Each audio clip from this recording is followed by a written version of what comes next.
Ditulis kalau nanti bakal ada perang antara Indonesia ngelawan Australia. An author named Mario Redding published a book in 2005 to say the Queen would indeed die in 2022. Tetap ada orang-orang yang yakin kalau ramalan Nostradamus nih banyak yang... Kali ini gue mau bahas satu orang yang akhir-akhir ini nih banyak banget di request. Banyak tuh komen-komen, DM-DM yang bilang, "Bang, bahas Nostradamus dong." Buat yang mungkin belum tahu, Nostradamus ini adalah sosok legendaris yang dikenal banyak orang karena ramalannya.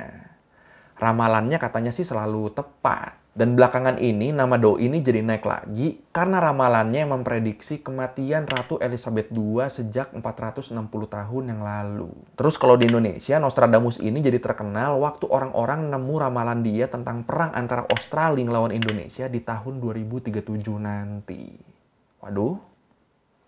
Waduh. Nah, sebenarnya Nostradamus ini siapa sih? Apa bener ramalannya nggak pernah meleset? Yaudah kalau gitu, ayo langsung aja kita bahas Nostradamus dan ramalannya di Learning by Googling. Oke, jadi Nostradamus ini lahir di Saint-Rémy-de-Provence di Prancis tahun 1503. Nama asli dia adalah Michel de Nostradam. Dan Nostradamus itu adalah nama versi Latinnya. Kalau menurut histori, sebenarnya garis keturunan keluarga Nostradam ini adalah keluarga Yahudi. Tapi kakeknya akhirnya meluk agama Katolik buat menghindari penganiayaan selama Inkuisisi. Puluhan tahun sebelum Nostradamus lahir. Jadi ya udah, otomatis dari situ keturunannya juga nganut ajaran Katolik. Termasuk Nostradamus. Nah, sejak kecil Nostradamus ini dia emang udah kelihatan pinternya nih. Dia diajarin dasar-dasar bahasa Latin, Yunani, sama Ibrani. Terus dia juga diajarin matematika sama kakeknya. Dan diyakini juga kalau kakeknya lah yang ngenalin Nostradamus ke tata cara ritual kuno Yahudi dan ajaran astrologi.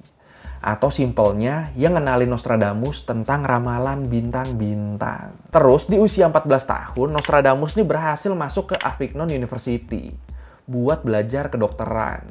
Tapi kuliahnya di situ dia nggak lama, cuma setahun doang. Kenapa cuma setahun? Karena di tahun berikutnya kampusnya ditutup. Gara-gara ada wabah yang masif banget penyebarannya waktu itu. Terus setelah berhenti kuliah, Nostradamus akhirnya mulai kerja sampingan sebagai apoteker keliling di sekitar Prancis dan Italia buat ngebantu masyarakat yang terserang wabah di sana. Nah, waktu itu nggak ada yang tahu nih, obat buat wabah ini tuh apa? Kalau keserang kita harus gimana? Itu tuh nggak ada yang tahu. Kebanyakan dokter sama tabib waktu itu, mereka nih malah ngandelin ramuan yang terbuat dari merkuri dan ngebalut pasiennya dengan jubah yang direndam bawang putih. Itu doang penanganannya. Nah, Nostradamus yang ngelihat cara penanganan ini jadi gregetan jadi sini. Karena cara pengobatan dikasih ke orang-orang ini kan terbukti nggak ada efeknya. Tapi tetap dilakukan, tetap nggak pernah diimprove atau gimana. Tetap caranya itu-itu aja. Makanya Nostradamus akhirnya di sini bikin obat sendiri. Dia nyiptain pil mawar yang kaya akan vitamin C. Yang ternyata berhasil nyembuhin para penderita wabah. Dan mulai deh di situ nama Nostradamus jadi terkenal. During 1544, he again plunged himself into work among the plague-stricken in Marseille. Beberapa tahun kemudian, kampus-kampus ini udah mulai dibuka lagi nih. Dan di usia 19 tahun, Nostradamus masuk ke University of Montpellier buat nyelesain studinya yang sempat ketunda. Tapi di sana dia kadang nih suka ngedebat ajaran Katolik yang larang dan nggak percaya sama astrologi dan ramalan. Dan gara-gara ini beberapa sumber bilang kalau Nostradamus nih akhirnya dikeluarin dari universitas karena ketahuan pernah jadi apoteker keliling yang dianggap sebagai perdagangan manual yang dilarang sama undang-undang universitas waktu itu. Itu menurut beberapa sumber. Tapi ada juga sumber lain yang bilang kalau Nostradamus nih berhasil lulus dan dia dapat lisensi praktek kedokteran 3 tahun kemudian. Ada 2 versi nih jadi tentang kuliah dia. Tapi yang pasti, setelah keluar dari University of Montpellier, Nostradamus nih balik lagi ke kerjaan dia sebelumnya. Ngebantu masyarakat dari serangan wabah. Yang pastinya ini didukung banget sama warga Prancis waktu itu. Terus nggak lama dari situ, Nostradamus juga nikah dan punya 2 anak. Tapi sayangnya, beberapa waktu kemudian, waktu Nostradamus lagi di Italia buat ngebantu orang-orang di sana ngadepin wabah, istri sama 2 anaknya ini nih malah meninggal karena wabah ini. Ini kan tragis juga ya. Dia bantuin orang-orang di negara lain buat ngadepin wabahnya, keluarganya sendiri malah yang meninggal karena wabah ini. Tapi terus abis keluarganya meninggal, Nostradamus nikah lagi nih. Sama janda kaya raya beranak 6. Nah, menurut Dan Jones, sejarawan dan jurnalis dari Inggris, dia bilang seiring dengan ditemukannya mesin cetak, orang-orang waktu itu tuh jadi banyak yang nyoba buat nerbitin buku atau artikel. Bisa dibilang mesin cetak di zaman itu tuh jadi kayak sosmed. Gara-gara itu hampir semua orang jadi tergila-gila sama bacaan. Termasuk di sini Nostradamus. Nostradamus sendiri dia nih udah ngeluarin 2 buku tentang kedokteran. Dan di tahun 1550, Nostradamus mulai nulis ramalan-ramalan dan ngebanggain ke orang-orang kalau dia adalah keturunan Yahudi. Faktor yang menurut dia harusnya bikin orang percaya sama ramalan dia. Terus di tahun 1555, Nostradamus terbitin buku lagi yang dikasih judul Les Prophéties, yang isinya adalah kumpulan prediksi jangka panjang dalam bentuk quatrain, dalam bentuk sajak 4 seunta yang tiap baitnya terdiri dari 4 baris. Kata-kata di ramalan ini sendiri nih kayak sengaja dibikin kabur gitu, dibikin ambigu gitu, biar nggak langsung ketahuan maknanya. Terus bahasanya juga dicampur-campur, pakai istilah berbahasa Latin, Italia, Yunani, dan dialek Prancis Selatan. Tapi ini kalau begini tipikal tukang ramal banget nggak sih? Yang ramalannya tuh nggak pasti ngarah ke situ, nggak to the point gitu. Ya nggak sih? Ya kan ya? Astrologer and physician Michel de Nostradamus publishes a volume of 4-line poems called Quatrains.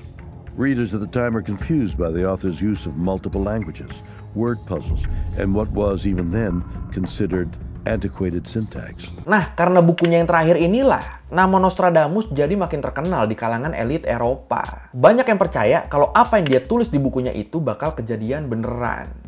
Soalnya dia keturunan Yahudi dan belajar ilmu astrologi. Bahkan nih, saking terkenalnya, Nostradamus sampai diundang ke istananya Catherine de Medici. Istananya istri Raja Henry II. Di sana, Nostradamus disuruh ngebikinin horoskop buat semua anaknya Medici. Ini kan gila ya. Sampai istri raja lo percaya sama doi lo. Terus, beberapa tahun kemudian, Nostradamus juga diangkat jadi penasehat dan tabib di istana. Dan namanya makin terkenal lagi waktu prediksinya soal kematian Raja Henry II nih beneran kejadian. Emang prediksinya gimana? Jadi, di tahun 1556, Nostradamus bilang kalau Raja Henry harus ngehindarin jousting. Buat yang mungkin belum tahu, jousting tuh semacam permainan olahraga gitu, yang atletnya duduk di atas kuda dan megang tombak tumpul gitu. Terus nanti mereka berdua ketemu di tengah dan ya udah, yang jatuh itu yang kalah. Nah, Nostradamus di sini dia ngelarang raja main itu. Karena dia ngeliat kalau kematian raja akan terjadi waktu dia main jousting. Dengan cara matanya kecolok tombak. 3 tahun kemudian ramalannya ini jadi kenyataan. Mata raja beneran kecolok tombak sampai nembus ke tengkoraknya. Dan dia meninggal 10 hari kemudian. Ngeri juga ini ya. Waduh. Dan yang lebih ngeri lagi, Nostradamus bahkan bisa memprediksi kematiannya sendiri di tahun 1566. Wow. One of his verses scandalously foretold of a particularly gory death for Henry II, the King of France. Nostradamus made a prediction about Henry II dying in a jousting accident. Nah, ramalan-ramalan yang dipercaya akurat tadi kan terjadinya waktu Nostradamus masih hidup ya. Tapi ternyata sampai sekarang tetap ada orang-orang yang yakin kalau ramalan Nostradamus nih banyak yang jadi kenyataan. Walaupun udah berabad-abad setelah kematiannya. Ya emang sih, banyak ramalan Nostradamus yang bentuknya tuh ramalan jangka panjang. Yang katanya berlaku sampai dunia berakhir di tahun 3797. Dan orang-orang yang percaya sama Nostradamus nih yakin kalau sejak 400 tahun lalu, Nostradamus udah ngeramalin soal kematian John F. Kennedy, serangan 9/11, kebangkitan Adolf Hitler, Napoleon Bonaparte, pengeboman Hiroshima Nagasaki, sampai kematian Ratu Elizabeth II kemarin. Tapi apa benar itu semua diramalin sama Nostradamus? Kita bedah dikit nih coba ya, beberapa. Jadi, ramalan-ramalan yang ditulis sama Nostradamus dalam buku-bukunya ini nih, sebenarnya itu udah ngelewatin banyak interpretasi orang-orang. yang kebanyakan malah sebenarnya jatuhnya jadi cocok logi atau bahkan ditambah-tambahin biar kedengerannya kayak benar. Maksudnya, kalau menurut Britannica, isi ramalan Nostradamus tuh cenderung tentang jenis peristiwa yang umum, kayak bencana alam atau konflik yang emang pasti bakal ada terus tiap waktu. Jadi di sini ada pihak yang percaya kalau ramalan Nostradamus ini emang beneran, tapi ada juga pihak yang lebih percaya kalau itu emang siklus dunia aja yang emang begitu. Ya di antara 942 quatrain pasti ada aja kan beberapa yang mirip sama salah satu kejadian di dunia selama ratusan tahun. Dan karena Nostradamus sendiri nggak pernah nyebutin secara spesifik siapa, kapan, atau di mana ramalan-ramalannya bakal kejadian, apalagi tulisannya juga tadi sengaja dibikin samar kan, jadinya ya isinya ambigu. Jadinya orang bisa menginterpretasikan ramalannya sesuai perspektif masing-masing. Quite important. Nostradamus wrote 942 quatrains, and they're all index dated between 1 and 100. And before I wrote my complete Nostradamus, no one paid any attention to these index dates. They were just irrelevant. Okay, it's number 1, number 2, number 3. But why? Because the quatrains weren't in any particular order. There had to be a reason. And I simply decided to assume that the index dates were important and to work from that. Dan yang penting buat kita tahu lagi nih, kalau menurut NBC News, kebanyakan interpretasi ramalan Nostradamus nih malah waktu udah kejadian. Kayak contohnya kejadian 9/11. Banyak yang yakin kalau itu udah diramalin sama Nostradamus. Karena beredarnya quatrain yang bunyinya, 2 burung baja akan jatuh dari langit di metropolis. Langit akan terbakar pada garis lintang 45 derajat. Api mendekati kota baru nan megah. Nah, di sini 2 burung baja yang tadi disebut tuh diartiin sebagai 2 pesawat. Dan garis lintang 45 derajat, banyak yang yakin kalau itu tuh koordinat kota New York sebagai kota baru yang besar di dalam ramalan. Sementara, menurut Peter Lemaitre, penulis buku Nostradamus, Bibliomancer, The Man, The Myth, and The Truth, dia bilang ramalan tentang kejadian 9/11 yang selama ini beredar tuh salah. Ramalan yang dimaksud, versi yang benernya tuh bunyinya, api yang mengguncang bumi dari pusat dunia meraung dan membuat tanah di sekitar kota yang baru bergetar. Nah, ini kan agak jauh ya. Dan di versi yang benernya ini, nggak ada detail spesifik soal kejadian 9/11. Nggak ada kata-kata burung baja di situ. Dan di sini banyak kritikus yang nganggep kalau kota baru yang dimaksud nih sebenarnya adalah kota baru di Prancis. Kota yang masih baru di masanya Nostradamus hidup. Terus ramalan-ramalan lain yang dianggap beneran kejadian juga bisa dibilang polanya nih semuanya sama. Nggak ada penyebutan yang spesifik tentang siapa, kapan, atau di mana. Ditambah bahasanya yang puitis banget, ini nih bikin banyak orang yang nganggep kalau itu semua nggak relevan. Sebenarnya emang nggak ada hubungannya nih ramalan-ramalan ini. Cuma ya orang kan hobi nyocok-nyocokin aja ya. Nah, yang bikin heboh baru-baru ini kan adalah ramalan tentang kematian Ratu Elizabeth II. Yang diramalkan akan meninggal di tahun 2022 di usia 96 tahun. Ramalannya ini ada di dalam buku Nostradamus, The Complete Prophecies for the Future.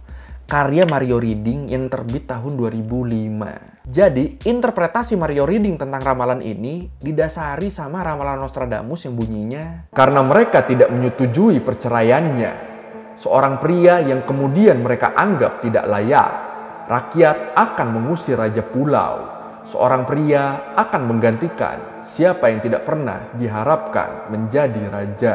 Nah, itu menurut Mario Reading adalah ramalan yang memprediksi kematian Ratu Elizabeth. Bingung gak lu? Jadi kalau menurut The Guardian, Mario Reading ngartiin ramalan itu tuh adalah setelah Pangeran Charles cerai sama Lady Diana. Habis itu rakyat jadi benci sama dia dan nganggap dia nggak pantas buat jadi raja. Terus gara-gara itu akhirnya Charles mundurin diri dan digantiin sama anaknya, Harry, bukan William. Digantiin sama yang tidak pernah diharapkan menjadi raja. So far sih yang belum kejadian yang terakhir ya. Masih King Charles kan di Inggris kan. Tapi ya balik lagi, di ramalan Nostradamus kan selalu nggak ada siapa, kapan, di mana, dan gimana ramalannya bakal jadi nyata. Dan di ramalan yang tadi, nggak ada detail apapun soal Queen Elizabeth. Apalagi tahun meninggalnya. Tapi tiba-tiba di bukunya Mario Reading nulis kalau Queen Elizabeth II bakal meninggal di tahun 2022. Jadi dapat dari mana tuh ramalan yang bilang kalau tahun 2022 Ratu bakal meninggal? Ya dari hasil interpretasi Mario Reading sendiri. Ini kan kalau begini malah lebih tepat sasaran tulisannya Mario Reading ya, dibanding ramalannya Nostradamus. Ini jangan-jangan malah Mario Reading nih yang sebenarnya jago ngeramal nih. However, an author named Mario Reading published a book in 2005 in which he interpreted Nostradamus's writings to say the Queen would indeed die in 2022.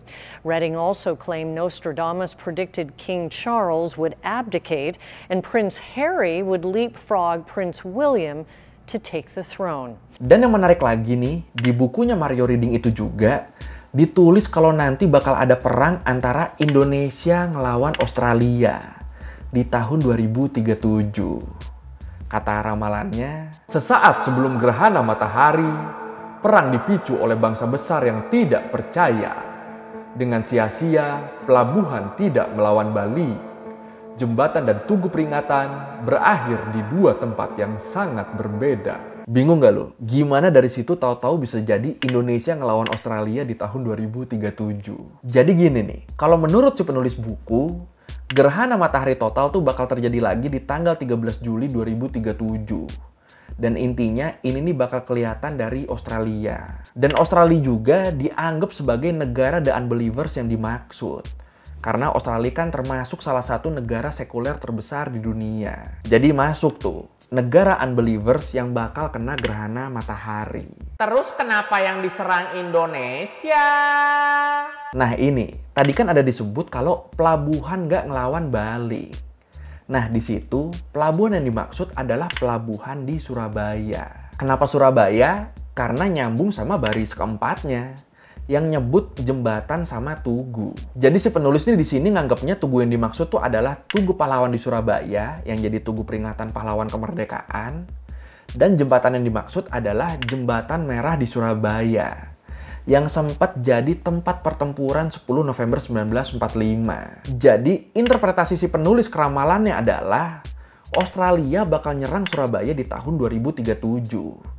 Dan gara-gara itu terjadi perang antara Indonesia ngelawan Australia. Ini gue ngerasa cocok logi banget sih sebenarnya sih.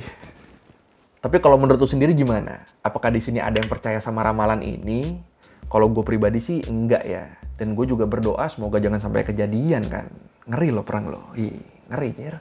Tapi kalau lu sendiri gimana? Silakan komen. His accuracy is certainly a key to his longevity, there's no doubt about that.